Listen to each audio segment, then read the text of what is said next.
Hello everyone, welcome to my podcast. In this episode, we'll be talking about study at Lyon College, exploring the university. We'll go through the details of the university like admission, scholarship, campus life, and many more related to it. We are excited to have two of the special guests with us, the Director of International Education at Lyon College, Nicholas, who is an international education professional over 15 years for now. He has experience in supporting the globally mobile students and also advising international enrollments and engagements related to the study abroad. And as a formal international student himself, he brings a strong student-centered perspective shaped by his own study abroad journey, having worked at institutions such as James Cook University Australia, University of South Carolina, and University of Arkansas system. He is now served as the Director of International Education at Lyon College. Along with him, we have another guest, Miss Pooja. She is from Pokhara, Nepal, and a current student at Lyon College. She has started her education or the college life as an international student in US from fall 2025. She will be talking about her first-hand experience at Lyon College. So stay tuned, grab a coffee, let us have some informative and engaging discussions. Hello and welcome, Nicholas, to my podcast, and welcome, Pooja. How are you doing, guys? Doing good, doing good. So, first starting with Nicholas, I would like to understand little about Lyon College. Yeah. Sure. Yeah. So Lyon is a small liberal arts private college, and I think that it gets a little confusing, especially for international students who maybe don't understand that college is also considered like university in the US in some way. I know for many overseas institutions, you might go to grades 11 and 12, and that's college, right? And so then when you matriculate or when you move over, transition to the US, then it kind of's like, well, why am I going to college again? And then to confuse it a little more, we have what's called community colleges, but I'm sure we'll get into all of this. But to get back to your point of what is Lyon, Lyon is a small private liberal arts college which specializes in undergraduate bachelor degrees. So not associates, not masters, but primarily bachelors. Oh yeah, yeah. You told the right thing. Like in Nepal as well, if you say about the college and the university, it's a different for us. We go Yeah. in the college for like 11 and 12 mostly, and on university after that, and to do our undergraduate or graduate study. So Yep. this is the one thing I was confused before, but later on when I saw and when I studied about this university, and I got to know, okay, we have some of the bachelor's degree in this college. So this is the one thing that it's a private and liberal art college, but there are some courses maybe right in this for the undergrad, but there is no any Sure. graduate studies, right? So we actually do now have for internationals, there's going to be two degrees that they'll be eligible for, which will be dentistry and veterinarian. And so we're just getting those up and running. I think our dentistry just started their first cohort in August. And so they're happy. They're applying for their F1 designation. That doesn't typically serve many internationals. Last I checked, less than 1% of internationals go to university or go to medical school in the United States. And so, primarily, I think our school will, especially pertaining to internationals, it's going to focus mostly on the bachelor's. You're right. There's one master's, but because of F1 regulations, international students aren't eligible for it because it's primarily online. So in this scenario with Lion, yes, we're primarily talking bachelor's degrees. Ah, yeah. You told me about the dentistry and the veterinary. Yeah, yeah, Okay. That means DBM, right? yeah, exactly. Yeah. I And did then you'll my have, okay. degrees in DBM, so I love to hear that you have some DBM. It's not the animal science courses, but the veterinary itself, right? The Correct. veterinarian itself, yeah. Undergrad, they're doing animal sciences more. They'll go out, they'll work in the field, they'll work with, I think, what is it, large quadrupeds, small quadrupeds, like just kind of a range of different animals. But really, they don't focus until they get to that post-grad level. Okay, that's good.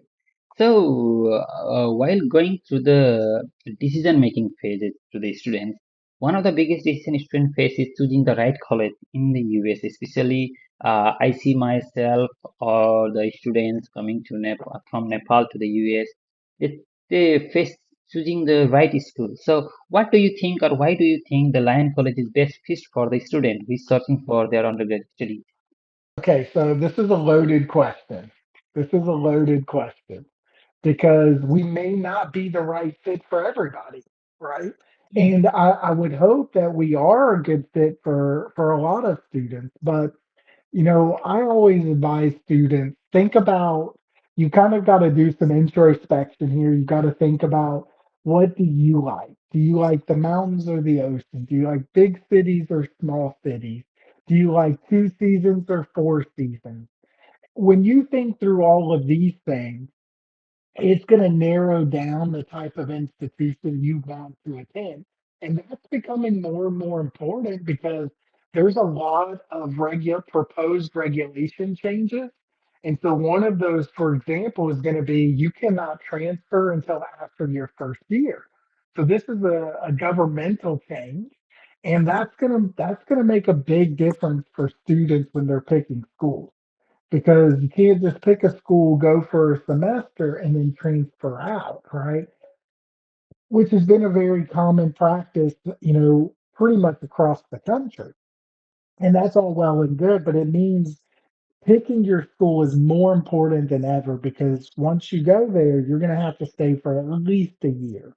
Yeah. And what I love about Lyon, what I love about Batesville is it's right in the foothills of the Ozark Mountains. So if I want to go hiking, I can just go walking all the time. I'm sure Pooja saw me walking all the time around campus. We've got some hills and trails all around us. We've got a river that runs through, so I like to do paddle boarding. For me, that's what I like. And it's a very small city. It's only a city of about 12,000. Pros and cons, right? Pros and cons. You have Yeah. limited public transportation. But again, for me, like, I love to walk. So I had no problem walking to the grocery store. I live really close to the school, so I walk to work. Um, I think if you're looking for research-based undergrads, this is going to be a great institution. The one thing that really stuck out to me about Lion was, if you're an undergraduate student, you will have an opportunity to do several research projects, and not just participate in them, but to actually get published while still an undergrad. And I think that's important, because if you're going to go to graduate school, grad schools don't want to teach research, right? Like, they'll expect students to know how to do the research when they get into grad school.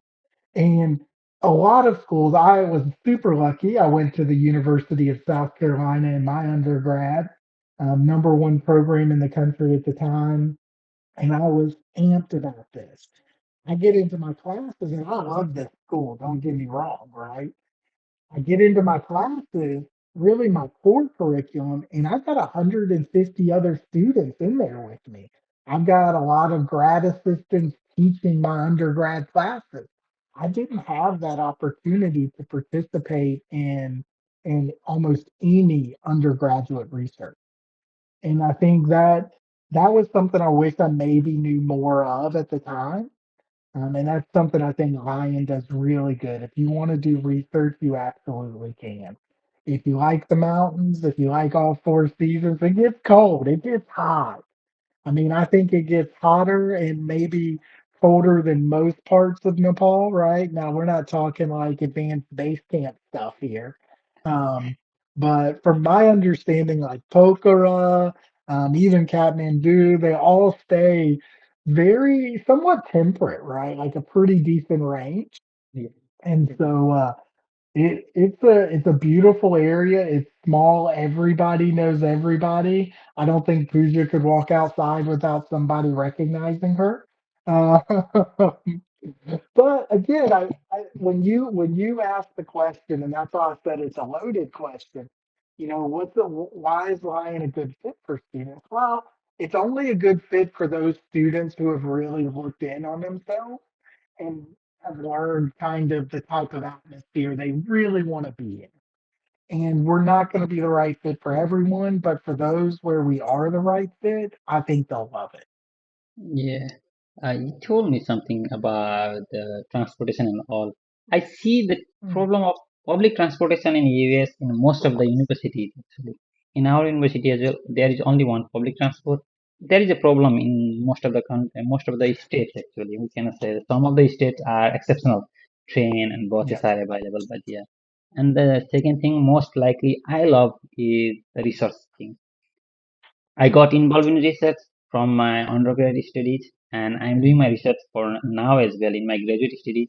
So research is the one thing you need to see for the students. I always suggest them that get involved in research, be in the research, so that it will help you not theoretically as well as practically and all the things related to it. So Yes. related to this, if you know some of the resources available which make it more different from the other university, like resources or any other resources you have. Yeah, so I know in exercise science, for example, I know they had won a grant last year, and I think they're the only school in the state now, the only program in the state with certain equipment within exercise science, right?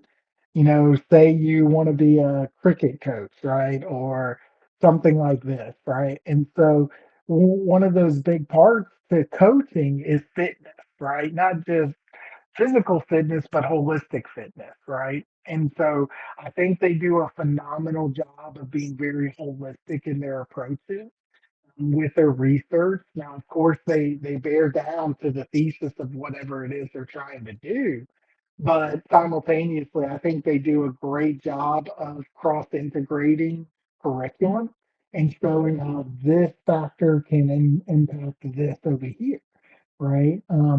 I would say biology and chemistry are also great with research. They're always digging into something, especially with the vet and dental side coming on now. I think we're doing a research on how dental health or oral health affects Alzheimer's, right? Mm, Um, I think there's a lot of that's the coolest thing. Almost every faculty member we have must do research. And I think that's why it's so open for undergraduates is because they always need that help.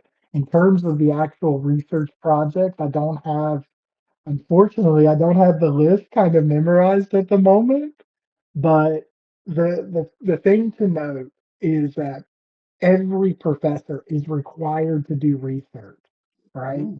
And because of that, the opportunities for students to get involved with it are crazy limitless. Yeah, you told me about the sport, right?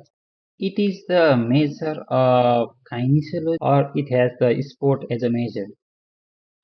So exercise science so exercise science will be the majors, the bachelor's of science in exercise science. And I think even they're looking to change that now to exercise science and kinesiology because that falls under the STEM OPT approved list, which gives students their extra 2 years of work authorization after graduation. But Mm. yeah, I mean, I know we had a Nepali student working with a research project in business. Pooja, did you do a research project? Did you start on one? No, but I know some. Okay. Okay, yeah. So we've had, I mean, students who have been there less than a year are already jumping on research projects, right? And so I That's a think that's good. a really cool yeah, That's a really cool cool. thing because I think Pooja is it's been 6 months she's here, so she Mhm. might be involved in later on. So I would like to ask Pooja, what made you choose Lyon College for your undergraduate study? I first heard about Lyon College from a friend, which pushed me to do my own research. And I noticed something interesting. Like most of the students who actually attended this university, they were giving positive feedback, comment about Lyon College. And while at the same time, I got to know some negative feedback from those students who are from different university or who have never been this to university. So this all made me dig deeper. And I spoke with the professor and get connected with the international student office. And I learned about the academic structure of Lyon College. This all scenario made me realize that Lyon College can be the best fit for my goal and for my major. This is how I chose Lyon College. Okay. Anyway, you are enjoying, you got your visa and you are enjoying now, right? Yes. That's the good thing. You need to enjoy while studying. That's the one main thing you need to do. So next thing is it's been 6 months, almost a semester, right? You are in Lyon College. So how was your first semester in Lyon College as an international student? So my first day in Lyon College was quite fascinating. Me and my friend we were exploring around the college. We were taking photos, and from far away we saw a man coming to us, and that was Nicholas. He was really warm and welcoming, and we even took many photos with him in the first day of college also. So, however, my first semester was quite challenging, especially because of cultural difference and language adjustment. I was entering to a completely new academic system and cultural environment, which initially felt overwhelming at the first of my semester. However, over time, I adapted. I learned a new culture. I built meaningful friendship and formed a strong connection with my faculty member, my mentors. This all helped me grow academically and personally. So it was quite challenging in the first, but now I adapted the environment. Yeah, what I can see in you is you are good in communication, and one of the most important key in the US to survive, to get involved in the research or everything, you need a good communication with the professor, with the international students, and the friends you are making. This is the thing related to you. Now I'll go back to Nicholas, and I would like to understand about the application process, how it looks like, and what students should be prepared of before applying to the university. It's a yeah, so it's a pretty straight process. And I think we mirror many institutions in the country. So this will, I think, allow students to just have a general understanding across the board. Essentially, it's always going to be an application to the institution. Now, there are a couple different applications. There's what's called like the institutional application. And so we have one of those, and we have that particularly for international students.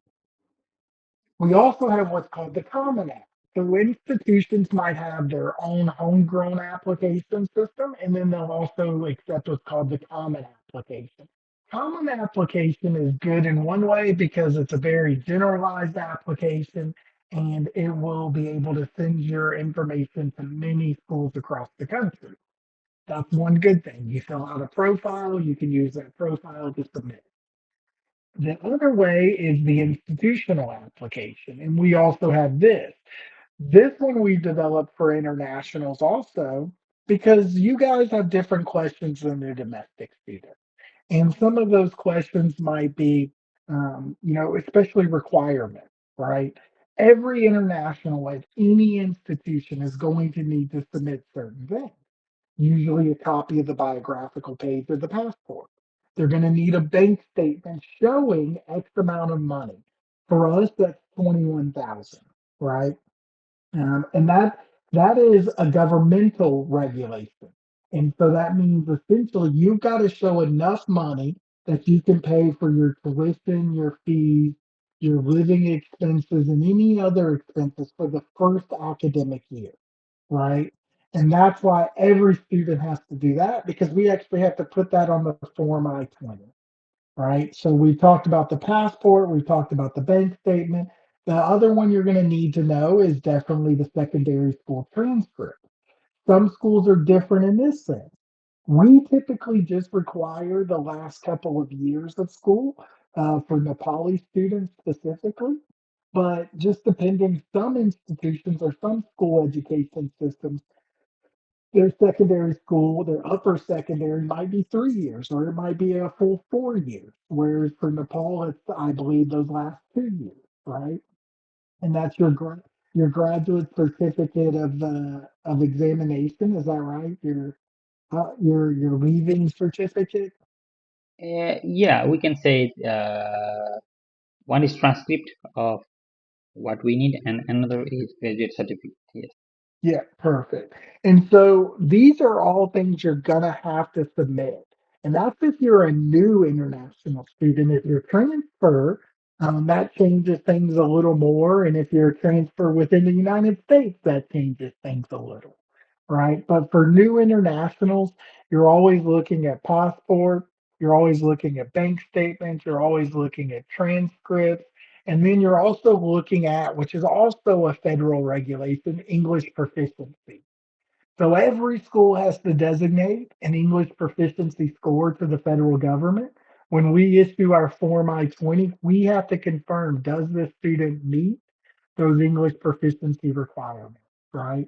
So if we don't have your passport, if we don't have your English proficiency, just like we have to certify your bank statement, we have to certify all of that to be able to issue that I-20. The last part of the application really is whether a school has an application fee or not. Ryan currently has a $50 application fee, and I think a lot of schools have put that in place because you get a lot of false applicants, students who will apply and apply. I mean, a year ago for spring semester, we were getting almost 1,000 applications. That's crazy, right? Like we're a school of 700 students, a one-person office at the time. We cannot process a full 1,000 applications and do everything else we need to do in a semester, right? And so a lot of schools have implemented application fees because the thought is like, okay, this means they've got a little skin in the game. And by skin in the game, it means like, okay, you're not just applying to us because it's free. It's the place that you've looked at. It's the place that you think you want to come to. We know you're a more serious applicant. And that's usually the train of thought behind the application fee. There are some schools who will waive application fees with their agents, right? Like we almost most institutions work with international education agents. And these are people who will actually help lead students to their school of choice, help them with the paperwork, the submission of documents, things like this. So some schools might waive that app fee if you go through one of their agents, things like that. It just, again, it kind of changes from institution to institution. But on the whole, do the application, submit your required documents, and they will usually try to process you as quickly as you can. We try to have about a 48-hour turnaround time. Um, I work under I work under the assumption first one to the I-20 wins, right? So if I can get this student my I-20 in 2 days, most schools might take 2 or 3 weeks, right? Now, Pooja, you might have had a different scenario, Yes. right? If I recall correctly. But hey, we still got you admitted in time and Yeah. we still got you here. I How know. long did it take you, Pooja? I think that's when I was dealing with my 1,000 plus apps. My interview was near and I had no I-20. I guess it takes almost 2 weeks to get my I-20. I was Oh, well constantly. You even remember my email address, right? yeah. Oh, yeah. I got several emails. Yes, because I did. My interview was near. No, I get it. It's a stressful time for students. I get that. But normally, I've got a second person now, and I try to make her. Well, we kind of agreed as a team, like, hey, let's once we get everything, try to get this out within 2 to 3 business days Yeah, because my we don't want students. yes, like my friend was telling a line can send I-20 in 2 days. Why your I-20 is not coming yet? And I was so worried. Like it was almost 2 weeks and I have no I-20. I was like, they are not getting me admitted in line or what? But my I-20 came at last. Yeah, I'm glad we could get that sorted. Yeah. It's a So pressure situation when you don't have I-20 and then you don't know what's going on, how it's going on, and how long does it take, and all the things. yeah, And it makes you sometime like, oh no, did I get this one? Or will I get this one? Or will I not get this one? And these things may sometime hamper our mental yeah, stress maybe be there. yeah. So yeah, but congratulations, you got I-20, you got visa, you are in US now, you are studying in Lyon College, that's great. So Thank one thing I want to ask, I applied through the website, college website, okay, directly, and I applied through the Common App. Will it be the Mhm. difference when you get the document like from Common App? It takes 2 days. From the university, it takes 1 day, and that there is some difference. Yeah, so it's a little maybe an extra day if you're using the Common App, an extra day or two, because we've implemented what's called a CRM, a client relations management software program. And essentially, most schools have a CRM on the front end while students are in school and even when students exit school, right? And this is a lot of the ways that we track where students are in their process, whether they're an applicant, whether they've been accepted, whether they've been yielded, whether they're enrolled, whatever it is. And this CRM, so some of them use like Genzabar or Banner or Emis or I mean, Slate. There's so many different ones. And Common App doesn't always, because that's its own software, there's not always a bridge between these two programs. Yeah. And so there's a little bit of extra manual process that has to take place behind the curtain, right, in order to move the student's Common App over to the CRM side.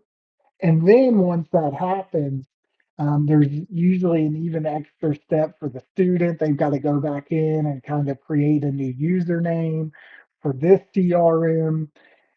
I recommend just going straight to the institutional site. I know that's a little more cumbersome when you're applying, but if you've narrowed it down to your 3 or 5 schools, then I would tell you that's probably your best bet because there's going to be less uh, probably room for issues on your side as the person applying and on the institutional side as people need to move documents from one CRM to the next. Yeah, you're right. When I applied to the university, some of few of the universities in US, I didn't know about the app and everything. I just Mhm. applied through the website of the university. Yep. Till now, I am doing same, and whoever asks me for graduate study, they go with that one. But when I came through these studies and everything, and then I came to know that Common is working on it, and some of the Common app is giving the way beer for the application fee as well. So that might be Yeah. the thing. People are loving it. One thing what I want to know is when I uploaded some of the documents in Common App, like few of the documents not complete at all. Do you receive that documents, incomplete documents, or it will be with you after I complete everything? So we should be able to see what documents you've uploaded, and we can even see, what's missing from the application in order for it to be complete typically. So that's not the problem. Again, the problem always comes back to the manual process is that we have to go in, change the application, move the document, Yes. right? Because we have not built a bridge. I think they're working on this and many schools probably have both, and but not everyone has that bridge. And so without that bridge, these two systems don't talk to one another. And because of that, what's the number one type of error? Human error, right? Human. And inevitably, whether it's you or it's the 100th person down the line, someone is likely to fall through the cracks at some point without this kind of communication, this direct communication. Yeah, And you're that's right. what we want to avoid. So apart from this, during application, I need some of the things like English proficiency, as you told, academic record, as you Mhm. told. One, Mhm. we also need a letter of recommendation, I guess. Two of them, right? No, so we won't require a letter of recommendation. We try to be. as unbiased as possible in this way, right? And that is that we're trying to look at fixed data points, right? So for English proficiency, I want to see this English proficiency score with a minimum of what we call band scores, right? Like you have your listening, your speaking, your writing, and your grammar, right? And so each one of these areas has its own sub score, what we call a band score, right? And so, like, maybe I don't want to see more than two standard deviations on any one band score from the required score, right? And the required score needs to be at the minimum or higher, right? And so, when you start talking about again what's needed for the app, some schools will take that letter of recommendation, especially as you start getting into additional scholarships. Lion is somewhat unique in the sense that I put together, and we haven't gotten here, so I won't get into the weeds yet, but I put together a flat rate package, which took all the scholarship money we had and put it as our first offer. This is everything an international student is going to be allowed to get within that first year. Okay. Uh, can you tell me about the minimum score, like academic score and the English proficiency score? Yeah. So on TOEFL, it's a 79. On IELTS, it's a 6.0. On Duolingo, it's a 105. I don't recall Pearson's off the top of my head. I mean, there's a ton of English proficiency tests out there, right? And even if it's not outlined specifically in our course catalog or our academic catalog that this is one we take, submit what you have. Because if we look at that test and we don't have an equivalency score set, what we'll do is we'll go in and we'll validate that the test is good. And then we'll figure out what the conversion is between, say a TOEFL over to whatever test you're submitting, right? Yeah. Um, and so if we don't find it to be valid, then we'll say, okay, look, we need a different English proficiency test. But we try to do everything we can to take down what we call as many enrollment hurdles as possible, right? We want to move as many of these enrollment hurdles as far back in the process as we can for an applicant. Yeah, about the scholarship, if we talk, mostly students want some of the scholarship for their study, and then they want to join the university. Actually, if we talk about this one, so can you please walk us through the scholarship or how scholarship work for the students when I'm applying or anyone is applying to the university? It's super simple. You get admitted, you get the scholarship. And it's that easy, right? Like, so you need to have a minimum 2.8 GPA. You're right about this.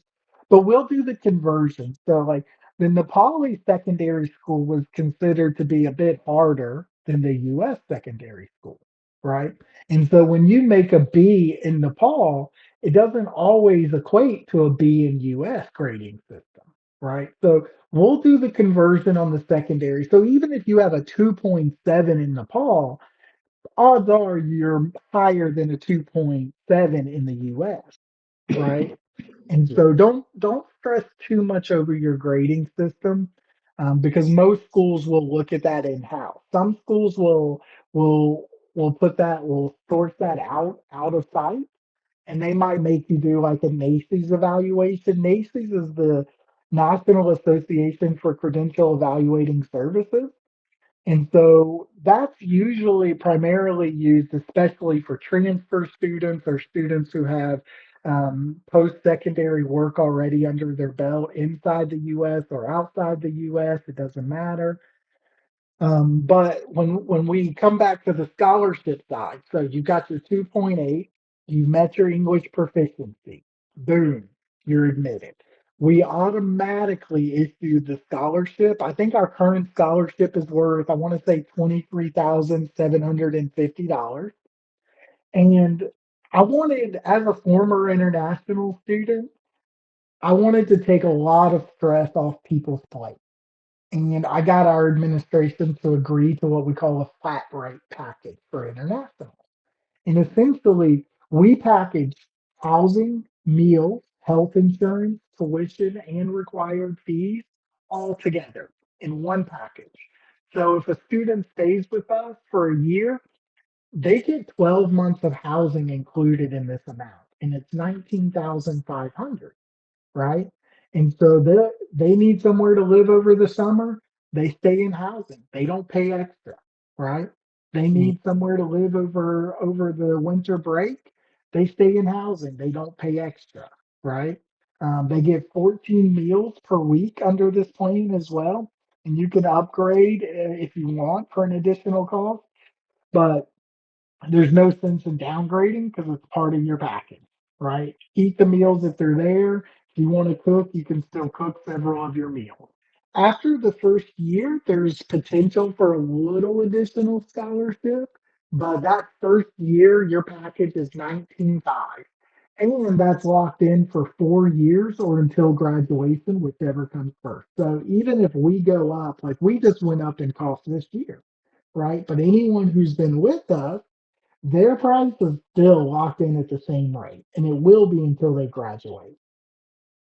That's good. If it doesn't increase for the 4 years, that's great Yeah. actually.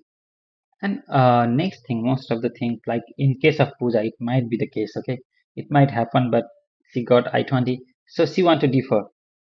She got Yeah. late and she want to defer. Then, while deferring, I want to defer my application. So at that time, what are the policies? Like, I need to submit the bank statement again.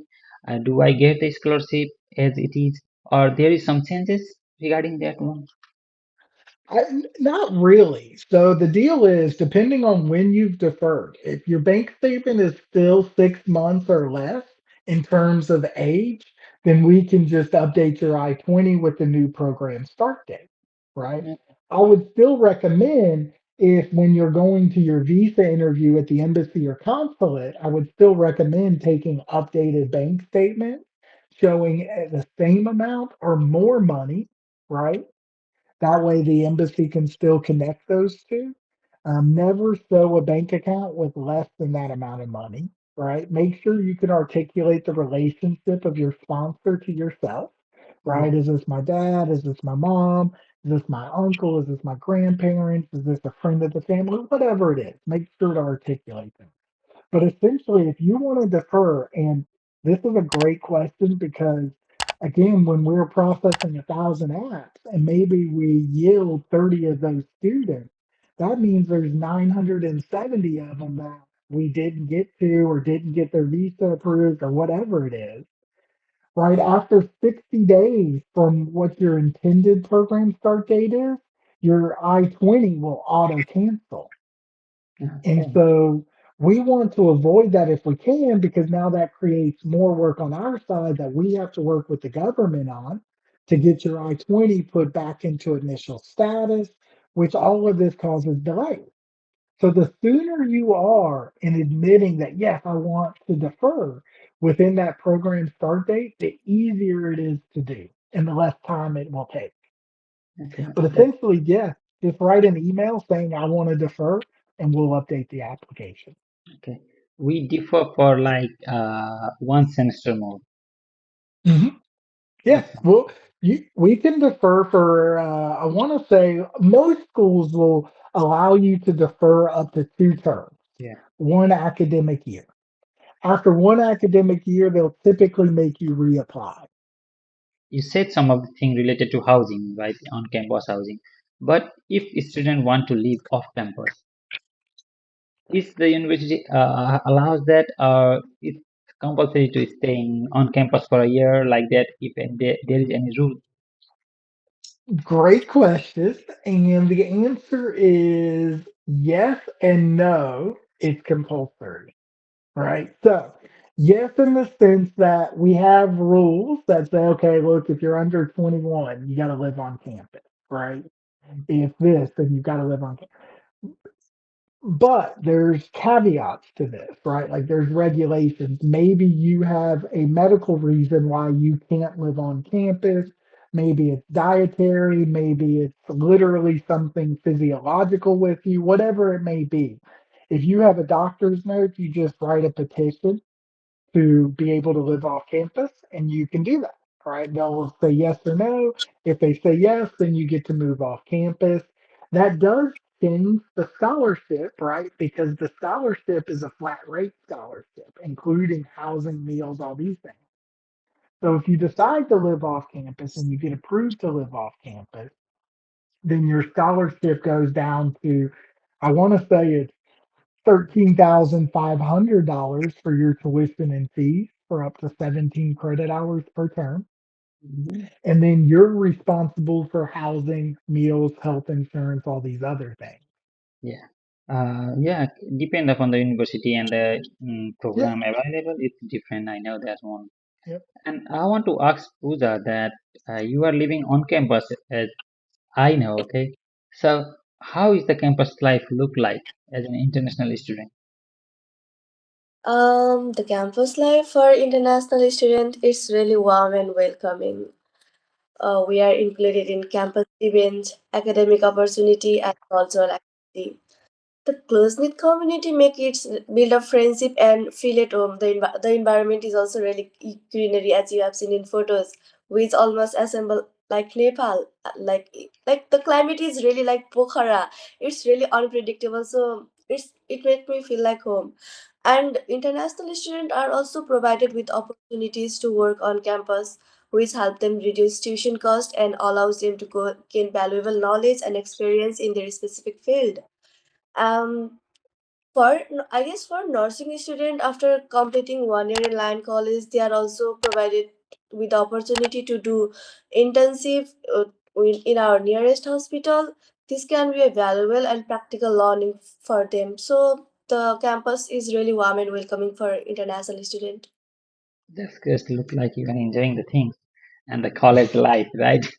University Yeah. life, actually. Yeah. Just Oh, soaking it in, man. I love it. she said that there is an employment opportunity on campus. So Mm. can you tell me, Nicholas, about the employment opportunity for the international student? So no job is guaranteed, right? And I think very few institutions could guarantee a job to every international. But I would say this for that, which is there's lots of opportunities, whether, I mean, just this semester, two of the Nepalis worked in my office. Um, we usually almost always have international students working in my office. Dining services is another big employer, right? It's not the most beautiful work you'll ever do, but honestly, like, no offense, you're college students, right? Like, take what you can get, do what you need to do, and get through your education, and you'll get the jobs you want, right? When I was in college, I did everything from work at fast food. I worked as an astronomy TA.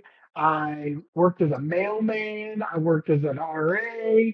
Like I worked at a car wash. I mean, you do what it takes, right? That's kind of honestly, I think that's why I look back on college with so much nostalgia, is because you meet so many people and you're doing all these things that maybe you would have never done before and probably will not do again, right? Um, but all of it like leads you to a point of the end result of getting that degree, right? And if it means like, okay, this gives me some walking around money, this gives me a little extra spending money, I'm all for that. Again, I think whether you're looking to do a research project, I mean, one of our students worked for IT and worked on a research project this past summer. One of our internationals did his internship at a bank, right? So getting a job is not it's not always super difficult, but you've got to be early. You cannot sit around and think someone's just going to give you this job. Yeah. You better go to offices. You better talk to people. You better figure out what the hiring process is like at that institution, and you better try to get that job because they are still limited. Yeah. In this case, communication is most important. So Yeah. if you talk, they will open something. And what I suggest is, when there is some opening and you are going to apply on that and waiting for that one, it's not going to work for you. So just go and talk. Like dining, Yep. some of the student union, they are Yep. student union, they are working on something else, and the international college.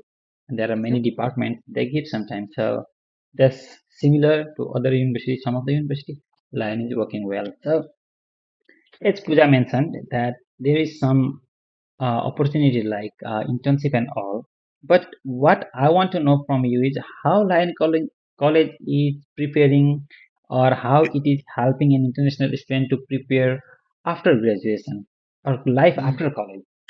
Yeah, I think, another cool little stat for Lion, last I checked, I want to say it was maybe like 91, 93% of our students are either enrolled in graduate school or have a job within 6 months of graduation. That's a crazy high statistic. Like I love that number. I think a big reason of that has been our career services department. We had a now a current professor. He shifted over, but we had one guy, Pat Lynch, who was running career services, and he does a phenomenal job of setting up internships and getting students into jobs. Because the most important thing is when you're doing an internship, it's got to be two things. It's got to be an integral part of the school's established curriculum. So that's number one. Most schools meet this by making a student sign up for an internship class.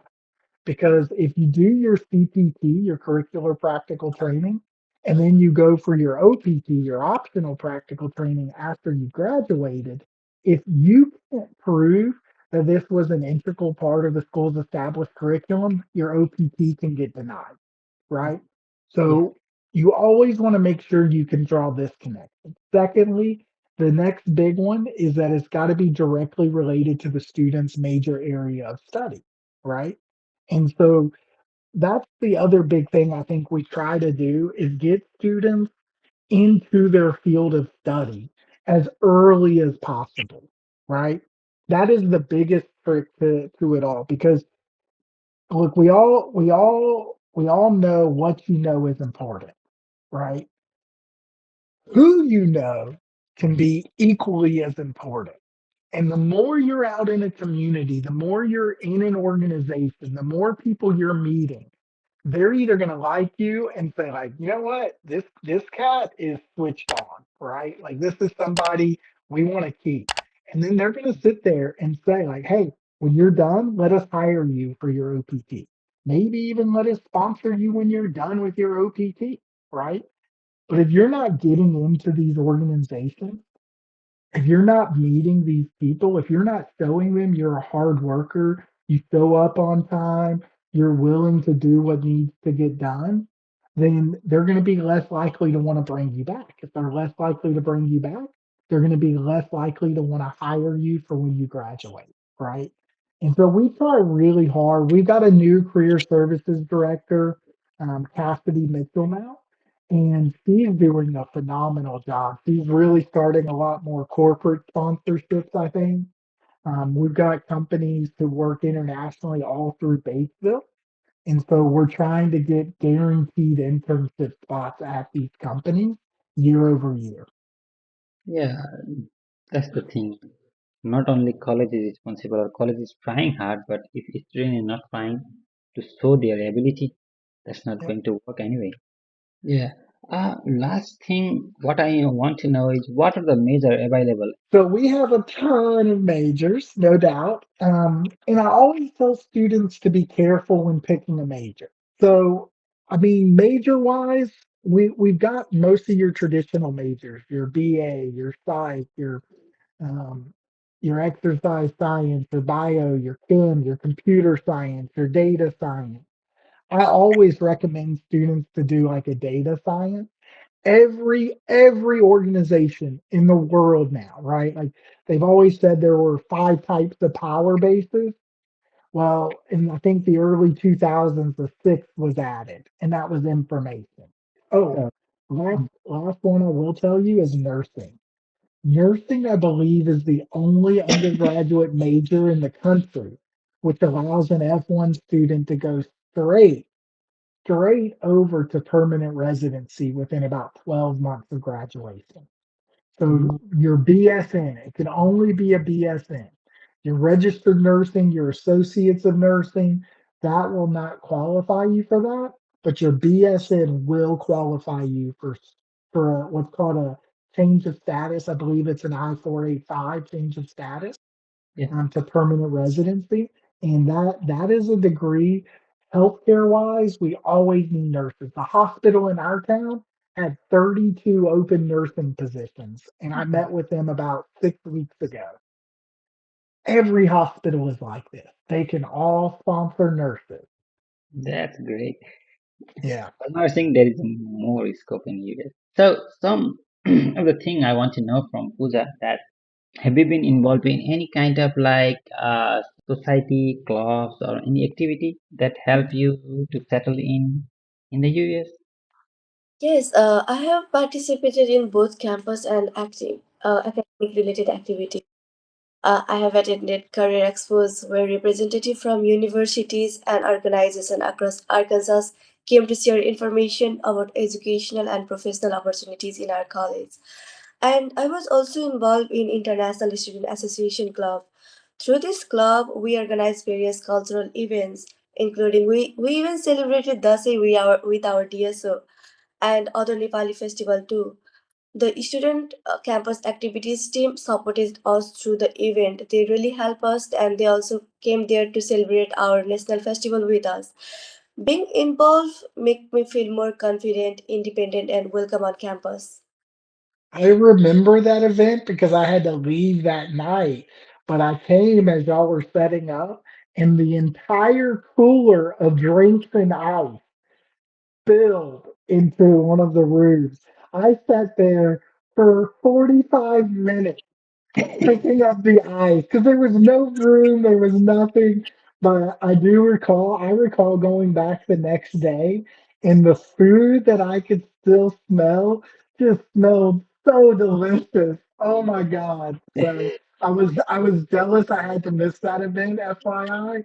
But I do know Amanda got there. I know Pat got there too, and a few others. So I'm glad y'all had that opportunity. Next year you'll enjoy the food and everything, Nicholas, hopefully. Dude, don't get me started on the Nepali food, man. Woo! We also do some of the international program here and Nepalese food. We just love it. To Pooja, what advice would you give to new or prospective students coming to Lyon College? Um, According to me, Lyon College is really good choice for international student. The scholarship provided by Lyon College is really helpful for international student. Like, it's not that much. Like, it's okay. The tuition cost is really okay, and the faculty member and the staff they are really good and they are really supportive. You can reach them during office hour if you have any problem related to your course or any question related to your classroom.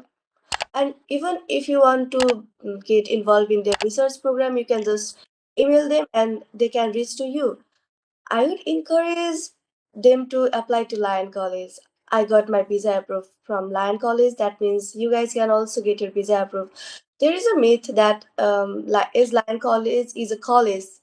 People say that this is a community college, you can't get your visa approved, but not. This is a private liberal arts college. You can get your visa approved from here, and this is really a good college.